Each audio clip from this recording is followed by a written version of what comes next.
सुप्रभात दोस्तों।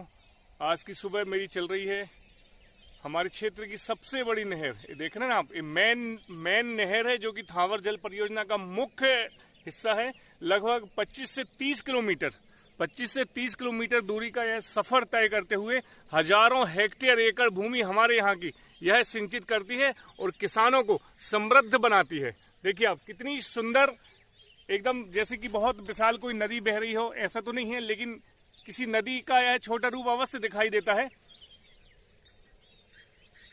आप पीछे देखेंगे और यह लगभग आज की साइकिलिंग मेरी जो हुई है, अभी तक मैं 8 या 9 किलोमीटर चल चुका हूं और उसके चलने के बाद इतनी सुंदर जगह मुझे मिली है। देखिए आप,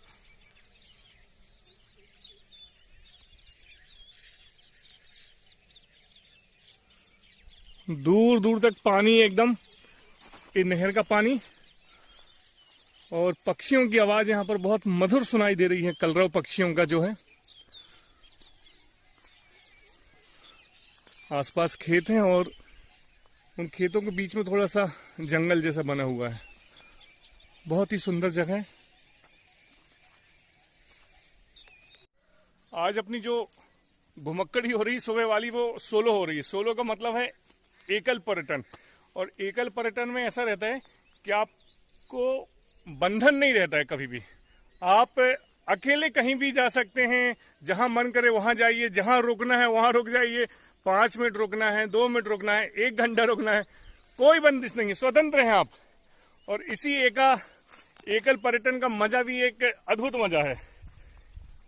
हम हमेशा कभी किसी को बोलते हैं चलो भाई घूमने चलो, तो उनका कभी मन नहीं होता है, कभी बेमन से चले आते हैं। तो ऐसे में कभी कभी ऐसा मन होता है चलो यार, अपन जो भी हैं एक सोलो ट्रेवलर आल्सो हैं, तो सोलो ट्रेवलिंग में मजा बहुत आता है। आप जहां चाहे, जितना चाहे, बिल्कुल नई नई जगहों का अपने हिसाब से समय दीजिए और मजा लीजिए जीवन का। पीछे देख रहे हैं आप नदी, और ये मेरे पीछे जो आप देख रहे हैं, ये देखिए, ये हमारी विशाल जो नहर है उसमें बना हुआ लकड़ी का पुल है।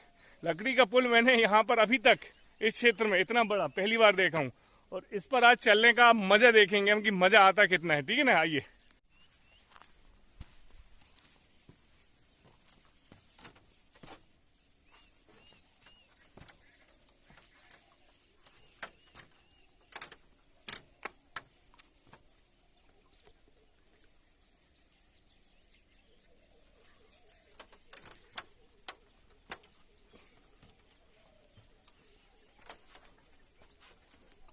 इस लकड़ी के पुल में चलने में भी मजा आ गया एकदम। थोड़ा सा डर इसलिए कि हमारा पैर थोड़ा सा स्लिप होकर अंदर ना जाए। वैसे मुझे तैरना बहुत अच्छे से आता है, मुझे डूबने से डर नहीं लगता, क्योंकि जिसे तैरना आता है वो डूबने से कभी डरता ही नहीं है।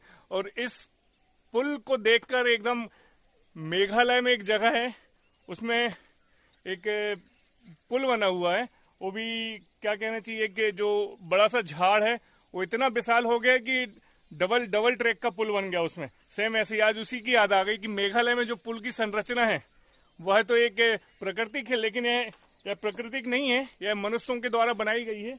एक किसानों का इस तरफ खेत होगा और इस तरफ वो रहते होंगे, तो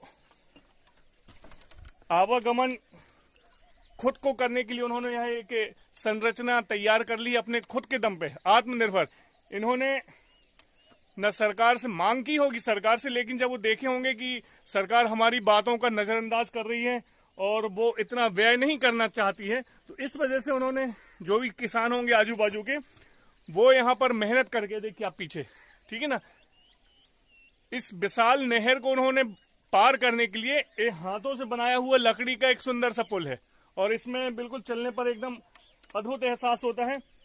और यह आज की घुमक्कड़ी के लिए मेरे यह बहुत सुंदर चीज मिली है। मुझे भी यह देख के बहुत मजा आया कि ये कम से कम एक किसानों ने आत्मनिर्भरता यहाँ पर सही में दिखाई, और सरकार से कोई उपेक्षा उन्होंने नहीं की होगी मांग, लेकिन जब देखा होगा कि ये बहुत पुल सैंक्शन कराना नहर में कोई सरल काम नहीं है, इस वजह से उन्होंने यह पुल अन्य किसानों के द्वारा मदद से बनवाया है। बहुत ही सुंदर जगह है, बहुत रमणीक जगह है। आज इस जगह में आकर बहुत मजा आया, और मैंने पुल पार कर लिया। आप देखिए, वो साइकिल खड़ी है मेरी, दिख रही होगी शायद आपको, वो साइकिल है, और ये पुल मैंने पार किया। बीच बीच में थोड़ा सा यहाँ पर गैप जैसा है, पर पुल पार करने में अच्छा लगा, मजा आया थोड़ा सा।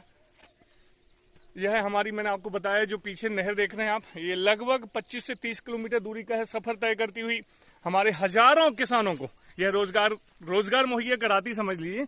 और भारत को एक कृषि प्रधान देश होने में किसानों को जो जल चाहिए वो सबसे महत्वपूर्ण होता है, और वह हमारे क्षेत्र के लिए जीवनदायी है।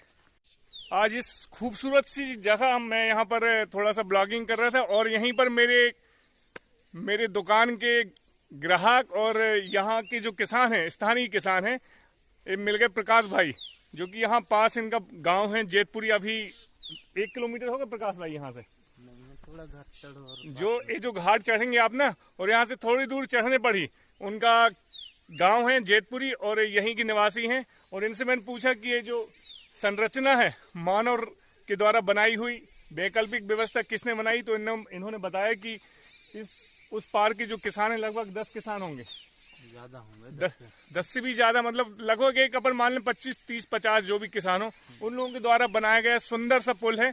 यह सुंदर हमें देखने के लिए, लेकिन उनको बहुत परेशानी से गुजरना पड़ता है। लकड़ी की हालत जो भी है, यहाँ से वो व्यवस्था करके आना जाना करते हैं। तो यहाँ उस पार जाने के लिए यह पुल एकमात्र साधन है किसानों के लिए। शासन प्रशासन को इसमें थोड़ा सा ध्यान देना चाहिए, और यहाँ पर एक ऐसी व्यवस्था करनी चाहिए कि आम ग्रामीण जो यहाँ पर लगे हैं 4-6 गांव के, उनको आवागमन करने के लिए परेशानी ना हो किसानों को, और वह किसान कभी भी किसी भी समय बरसात में भी आराम से अपने जानवरों के साथ, जो उनका बैल वगैरह रहते हैं या जो भी साधन कृषि में उपयोग आने वाले हैं, वह यहाँ से आसानी से निकल सके। क्यों प्रकाश भाई? अपन कलेक्टर के द्वारा है, बोलो, कम से कम किसी कोई सुने तो। चलो, ये बोल नहीं पा रहे हैं, लेकिन मैं अनुरोध करूंगा शासन प्रशासन से कि इस पर थोड़ा सा ध्यान दिया जाए। बीच पुल में खड़े रहने का भी अलग ही आनंद देखिए आप। दोनों तरफ पुल है लकड़ी का, और उस पर मैं यहाँ पर, ये देखिए आप,